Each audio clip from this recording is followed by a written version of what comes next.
So Linda, can you just describe what prompted the idea for the Cancer Experience Registry? Sure. The Cancer Experience Registry is actually a decade old now. It was originally established in breast cancer, and we wanted to create a place where, as science was evolving around the human genome and treatments were getting more and more personalized, we really understand that we were learning about the cancer itself. We wanted to create a place where we would learn about the patient living with the cancer. And so the registry evolved from that original registry in breast cancer to a place where anyone with any type of cancer could go and share with us what that experience is like living with the disease. And then also a place where caregivers could share with us what their experience was like being touched by cancer and living along that, that continuum with their particular loved ones. Okay, and then so can you just kind of explain what the registry is and what it consists of? Sure. So it is an online survey where patients and caregivers can go and share with us their experience. There are questions there that range from demographic information to what their experience was like throughout their diagnosis and treatment phase, to conversations with their healthcare team, financial toxicity. So it's a very wide and deep set of information that allows us to learn a lot about the cancer experience across a number of different cancer types. Great. And so how is the registry conducted? So it is an online survey. Patients can go to www.cancerexperienceregistry.org and complete their survey.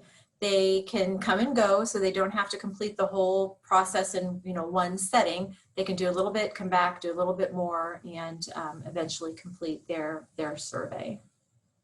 Great. And so now kind of going into 2020, can you just discuss some of the findings that came out of this year's report? Sure. We love to do these reports every couple of years, and they're really designed to be a bit of a teaser. So this is essentially some of the things that we're learning. We do have on our website much more in-depth research projects that we've pulled out of the registry. And the findings this year, I think, are so interesting because we now have a number of specialty registries. So we can take a look at how people with AML respond to their cancer. We can look at how people with gastric cancer respond to their cancer. And what's interesting is that does differ according to the type of cancer that people have. In general, some of the findings that I think are particularly interesting across cancer types around finances, we've learned a lot about patients and their finances and how they make trade-off decisions to pay for their care or to pay for their insurance premiums.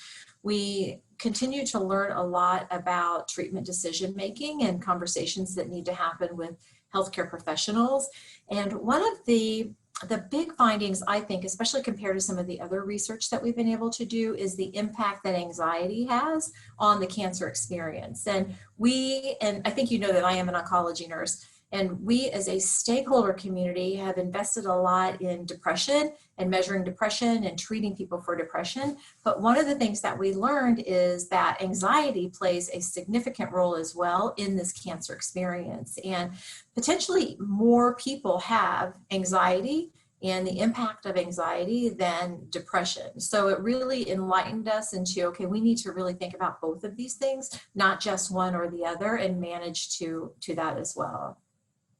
Great. So I want to kind of break a couple of those main overarching topics down. So there was discussion on financial toxicity. Can you kind of go a little bit further into exactly what you guys had found? Yeah, it's interesting in that we've done, as I said, we've done a number of these surveys over time, and then we also have a project called the Access to Care Survey. And in every one of these surveys across time, what we've heard is that patients continue to have a significant degree of financial toxicity, but close to 70% are never talked to about what they can expect from finances. So, we continue to advocate on the importance of patients getting that information ahead of time. How much is it going to cost me out of pocket? What is the transparency around what I can experience before they even go into a treatment? And we also do a lot of work not only on the education side around that, but on the policy side to make sure that there is transparency in billing, transparency in charging, which is different than billing, as you know, and that patients understand what they're signing up for well before they, receive a first treatment. And so why does that highlight the fact that it's very important for healthcare providers to be discussing this financial toxicity with patients? Yeah, it's interesting when you think about the trajectory of the cancer experience is that, somebody is diagnosed with cancer. The most important thing is to get an accurate diagnosis and to start treatment. And so typically what happens is that happens, and then it is 30 days, 45 days, 60 days down the road when patients then will start to receive bills. And by then it's too late to negotiate terms, think about other, treatment alternatives, right? Do the things that we normally would do as consumers, and we don't treat our cancer experience as a consumer business, which it absolutely should be. So, we think that is all a transparent process that should be well defined up front so that when you are in your cancer experience, 45 days, 60 days, when you're not feeling particularly well, you're not dealing with that on top of other things. The other thing that I think it's important to realize that I don't believe is really elevated to a degree that it should be is patients are making trade-off decisions. And so when they're looking at out-of-pocket costs, whether it be out-of-pocket costs for drugs, out-of-pocket costs for coinsurance, if they're seeing a healthcare provider, let's say that they have maybe 3 physicians that they should follow up in a month. They're making a choice of which of those 3 they're going to see in a given month to try to push some of those dollars into the next month. Likewise, when they're looking at medications, they may be not filling prescriptions, delaying filling prescriptions, cutting pills in half to try to make them extend longer. And we know that both of those things, as well as other practices around nutrition and limiting food, grocery bills, those type of things, don't really facilitate the best outcomes for patients in the long run. And that's something that none of us really want to see. So another topic, I know you had mentioned anxiety before. So another finding was kind of this focus on psychosocial. So can you just go a little bit further into the psychosocial aspect of the report? Yeah, sure. And I'd love for people who are listening to this interview to just think about the word psychosocial as the way in which people are living with their cancer. It does mean depression or anxiety or some of those, what we would associate with a condition, a psychological condition, but really psychosocial means the social and emotional reasons why people, do what they do, attitudes, beliefs, and behaviors as well. The finding around anxiety and depression, as I had mentioned to you, we've done work over time. So when you look at the accreditation standards of the Commission on Cancer, for example, one of the requirements is that if you're treated in a Commission on Cancer hospital, that you are routinely screened for depression and you have intervention for whatever those findings are around depression. Likewise, we have a mandate in the oncology care model for practices who are a part of that oncology care model. So, and we know that people who have depression cost the system $8,400 more per year than a patient who doesn't have depression. But we don't have that same sort of information or those same sort of requirements around people with anxiety. And again, I had indicated that people have a significant degree of anxiety, as in clinical levels of anxiety. And there are more of them than depression, right? It affects percentage-wise more people than depression. But we just don't have those processes established yet to recognize that. And so one of the things that we at the cancer support community will continue to do, anyone who calls our helpline, anyone who's seen in our affiliate network, anyone who is in the registry receives that screening as a part of their experience. And we will continue to drive that both internally and then externally with our partners at CMS or our hospital partners for sure. Great. And so I know you mentioned a few, but what resources can you recommend for providers to offer to their patients when it comes to some of these issues? Yeah, I think, what I would love providers to think about is that they don't have to do this on their own. We say to patients with cancer, you're not alone in this. You've got us to lean on. And I'd like the providers to hear that as well. They're not alone in this. They must screen patients, and they must screen patients early, because that really is the tip of the spear to help us understand what resources patients may need. And that actually will be more efficient for them in the long run. It'll help us define whether or not do people need a bus ticket to get to the clinical trial site?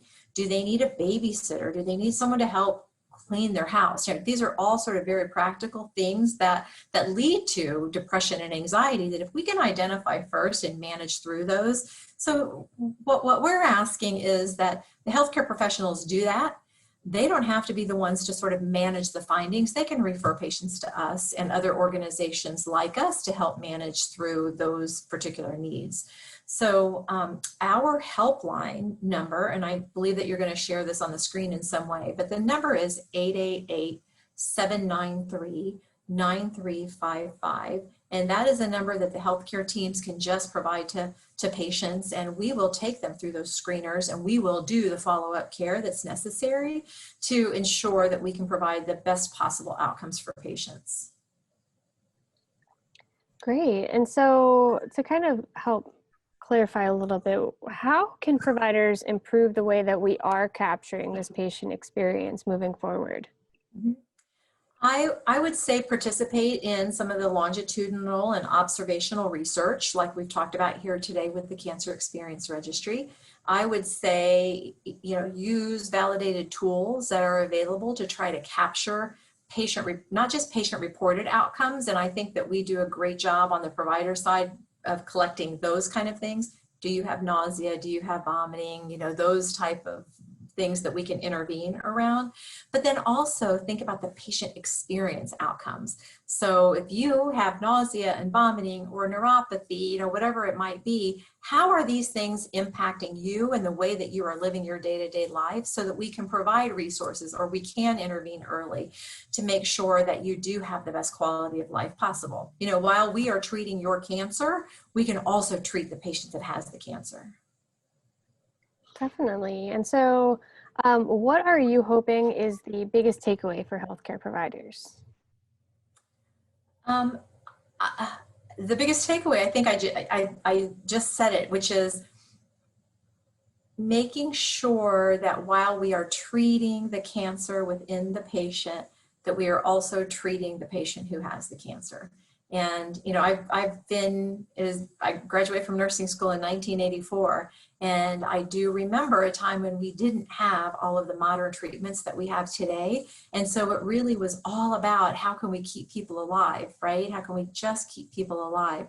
Now, I think there's been so much advancement that it's not just about keeping people alive. It's about keeping people alive and having them live well with their cancer at the same time. And by understanding some of these concepts and what's behind sort of the curtain of patients living with their cancer, we can really do well in managing both aspects of that, for sure.